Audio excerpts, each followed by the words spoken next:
grandmother, mother, and father that the house would be watched. To that man, the Northside house where 11-year-old Ashton Dugonzik was found not breathing isn't just property, it's his childhood home. And good evening, everyone. I'm Christy Casciano. And I'm Jeff Kulikowski. The landlord describes the lengths he went through to get the boy's father evicted in an emotional interview you'll be seeing here first with News Channel 9's Andrew Donovan. Every window was outlined in white lights. The childhood Christmases Tony Borelli remembers at 604 East Division Street were very different from this last December 25th. We pull up, all the lights, every light is on upstairs throughout the entire second floor, which is just bizarre. After calls from concerned neighbors, he found the top floor trashed. Parents' belongings thrown throughout the entire house, all boxes, every drawer gone through. Christmas Day, Ma has like a three-foot concrete statue thrown out the second floor window, falls all the way to the ground. The house is just totally ransacked. Every drawer, every box. To see everything dumped on the floor, everything just destroyed. The upstairs unit, unleased and locked off, had been broken into.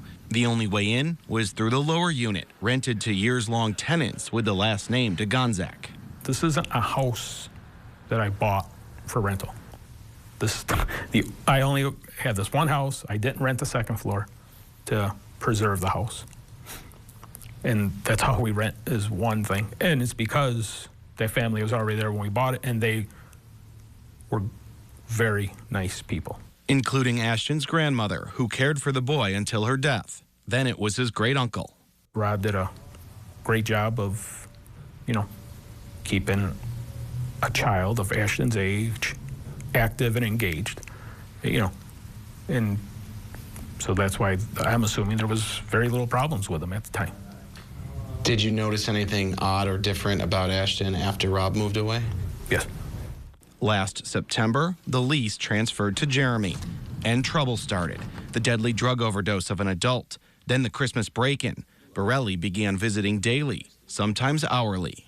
Every day there was cars coming and going, people in and out, sometimes people climbing in and out of side windows. There was a time, so yes, there were a lot of police calls there, and the reason for that is several of those calls came from me. Thinking his home is now a drug house, Borelli began evicting the troublesome tenant in January, the start of a slow, not automatic process.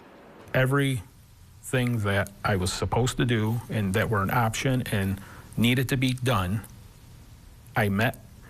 And I'm going to tell you, to be honest, in my opinion, I exceeded. Tony could only watch from the outside. Only police and code enforcement now know what it's like inside. Feces, urine, I'm hearing horror stories about what's in the tub, and, that's, it's amazing. And this is in a home that was my grandmother's. That's where she lived. Despite the eviction deadline coming and going, Jeremy stayed. So did the trouble that may have contributed to Ashton's death. Tony is still awaiting court approval of a forced eviction. The home he promised his grandmother and parents would never be run down or boarded up is. Because I have to fix it. It's not going to stay like that. It's not fair to the neighborhood. It's not fair to the house. It's going to get fixed. A young boy's death proving it's more than a house that needs improvement. In Syracuse, Andrew Donovan, News Channel 9. Borelli says he did call caseworkers dealing with Jeremy, who were no help, and Child Protective Services for Ashton. 2 workers there are being fired by Onondaga County.